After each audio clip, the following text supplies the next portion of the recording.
And now 21st question number, यहां पर देखो L क्या है, A की पावर M, B की पावर N, C की power type P, M equal to N equal to P, इस टाइप के स्ट्रिंग्स हैं।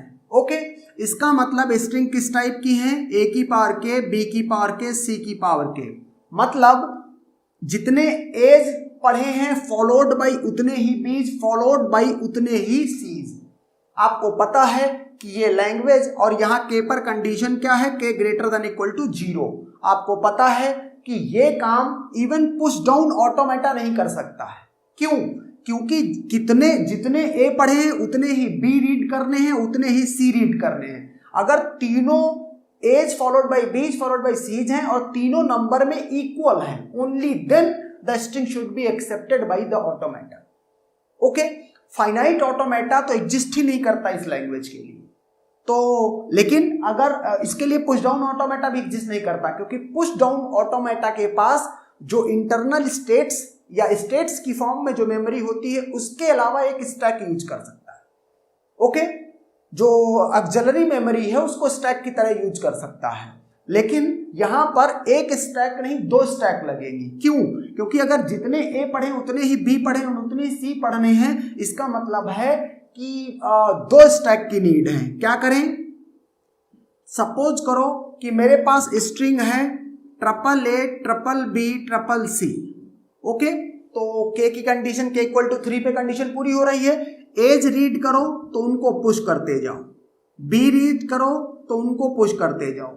ओके, और 3 स्टैक मैंने बना दी, 2 में काम हो जाएगा। अब सी रीड करो तो दोनों स्टैक से पॉप करो, दूसरा सी रीड करो दोनों स्टैक से पॉप करो, तीसरा सी रीड करो दोनों स्टैक से पॉप करो।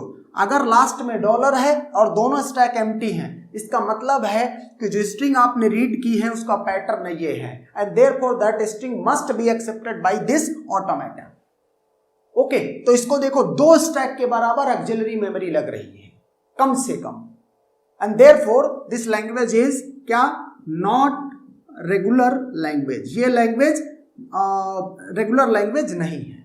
ओके, नेक्स्ट देखते हैं, यहां पर क्या है, m इज स्मॉलर देन, मतलब m equal to n equal to p।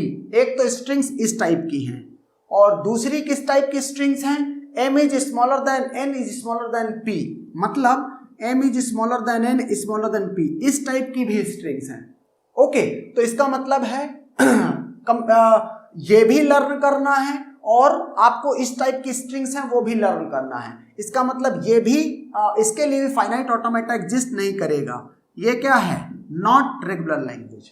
Okay, similarly यहां पर देख लो, यहां पर अगर देखोगे 23rd क्वेश्चन को, तो 23rd क्वेश्चन में क्या है, 23rd क्वेश्चन में यहां पर है a की पावर m, b की पावर n, c की पावर p। इसका मतलब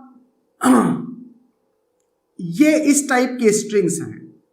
यहां पर k greater than equal to 0, p greater than equal to 0, तो इस पर कोई कंडीशन नहीं है, लेकिन एक कंडीशन ओवरऑल में है कि as followed by b's followed by seize, ये पहला पॉइंट। तो इस काम को तो स्टेट्स चेंज करके किया जा सकता है, लर्न किया जा सकता है। दूसरा है जितने ए हैं उतने ही बी हैं। अब ये टाइप की स्ट्रिंग्स के लिए आप ऑलरेडी पढ़ चुके हो कि अगर सारी स्ट्रिंग्स इस टाइप की हैं तो फिर ये इसके लिए फाइनाइट ऑटोमेटा नहीं बनाया जा सकता है। ओके, तो इसके होने ना होने से फिर कोई फर्क नहीं पड़ता, ओवरऑल भी इसके लिए आप फाइनाइट ऑटोमेटा नहीं बना सकते हैं या नहीं एग्जिस्ट करता है, and therefore not regular language, regular language नहीं है। Now come to this 24 question. यहां क्या है, m plus n equal to p। Again याद करने की बात है, लर्न करने की बात है कि स्ट्रिंग्स हैं a की पावर m, b की पावर n, c की पावर p टाइप की, और इन दोनों स्ट्रिंग की जो लेंथ है वो क्या होनी चाहिए, इसके बराबर होनी चाहिए, या कह लो जितने नंबर ऑफ एज और बीज हैं वो दोनों का सम c के बराबर होना चाहिए। इसका मतलब है कोई तो है जो ये काउंटिंग कर रहा है कि कितने ए पढ़ लिए हैं कितने बी पढ़ लिए हैं और उनका सम p के बराबर। ओके, इसमें भी फाइनाइट ऑटोमेटा एग्जिस्ट नहीं करता है, and therefore not regular language. यहां पर देखें m greater than m greater, यहां पर देखो a की पावर m, b की पावर n, c की पावर p। ये कंडीशन है p इक्वल टू n, इसका मतलब है क्वेश्चन क्या, a की पावर m, b की पावर k, c की पावर k, इस टाइप्स की स्ट्रिंग्स है। लेकिन एक कंडीशन और है कि m क्या हो, ग्रेटर देन और इक्वल टू k हो। तो दो तीन चीजें याद करनी है, एक तो total a's followed by b's followed by c's, दूसरा याद करना है कि स्ट्रिंग इस टाइप की है, ओके, जहां पर ये लैंग्वेज और ये लैंग्वेज दोनों a की पावर के, b की पावर के, b की पावर के, c की पावर के, तो b और c का total number of b's followed equal to total number of c's है, ये पॉइंट याद करने का है। और तीसरा एक और है कि जितने a पढ़े हैं वो क्या होना चाहिए, k के बराबर हो या उससे ज्यादा हो, तो ये एक और पॉइंट याद करने का हो गया। इतनी मेमोरी फाइनाइट ऑटोमेटा के पास नहीं होती, एंड देयरफॉर ये लैंग्वेज भी क्या है, नॉट रेगुलर है, okay. Now come to question number 26, इसके लिए बात करें तो 26 को करने से पहले ये 28 करते हैं, ओके। तो ये क्या है, a की पावर m, b की power n, m congruent to 2 mod n, m is congruent to mod n, okay. तो इसको करने से पहले कर लेते हैं इसको 0। इसका मीनिंग क्या हुआ कि अगर m में n से डिवीजन किया जाए तो क्या हो, रिमाइंडर ये 0 आए, ओके, ये रिमाइंडर 0 आए, इसका मतलब m किस टाइप का हो गया, n इंटू k टाइप का हो गया, ओके। तो अभी हम पिछला एग्जांपल हमने पढ़ा था कि अगर मीन्स स्ट्रिंग a की पावर m, b की पावर n है और m equal to n k है, ओके, या k इंटू n है, जो भी इसको आप कहना चाहें, तो आप इसके लिए फाइनाइट ऑटोमेटा नहीं बना सकते, एग्जिस्ट ही नहीं करता है। एंड देयरफॉर ये लैंग्वेज क्या हो गई, ये लैंग्वेज हो गई नॉट रेगुलर लैंग्वेज, ओके। मैंने यहाँ 0 करके दिखाया है नॉट रेगुलर लैंग्वेज, आप 2 करके देख सकते हो, यहाँ 2 कर दिया। अगर यहाँ 2 करोगे तो यहाँ क्या करना पड़ेगा, ये करना पड़ेगा, जो रिमाइंडर, ये रिमाइंडर था इसको इसमें ऐड करना पड़ेगा, तो m के बराबर आ जाएगा। तो कंडीशन ये हो गई है, इस कंडीशन को हैंडल नहीं कर सकता finite automata, and therefore not regular language.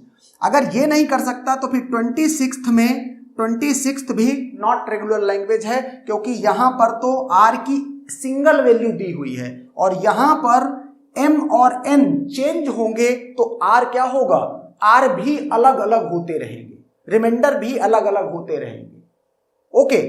तो यहां पर m कॉन्ग्रुएंट टू और mod n, इसके लिए भी फाइनाइट ऑटोमेटा एग्जिस्ट नहीं करेगा, ओके।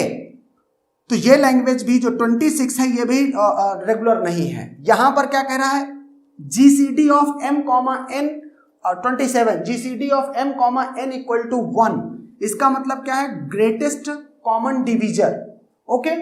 m और n दो नंबर हैं, अगर इनका जीसीडी 1 आता है तो उसी टाइप की स्ट्रिंग्स एक्सेप्ट होनी चाहिए। तो अब ये कैसे पता चले कि कौन, मतलब ये कंप्यूट करेगा, कोई एक पैटर्न होता तो फाइनाइट ऑटोमेटा बन जाता। अब यहां पर सपोज करो ये 4 है और ये 6 है, तो 4 और 6 जो इसका ग्रेटेस्ट कॉमन डिविजर है वो 2 है। अगर स्ट्रिंग्स a की पावर 4 और b की पावर 6 है तो ये रिजेक्ट होनी चाहिए, ओके। अगर सपोज करो a की पावर 3 है, b की पावर 7 है, तो 3 और 7 का ग्रेटेस्ट कॉमन डिविजर 1 है, ये एक्सेप्ट होनी चाहिए। अब ये स्ट्रिंग्स इस तरीके की हैं, ये कैपेबिलिटी, ये लर्न करने की कैपेबिलिटी नहीं है फाइनाइट ऑटोमेटा की, मतलब 27 का भी फाइनाइट ऑटोमेटा एग्जिस्ट नहीं करता, and therefore not regular language, okay, and that's done.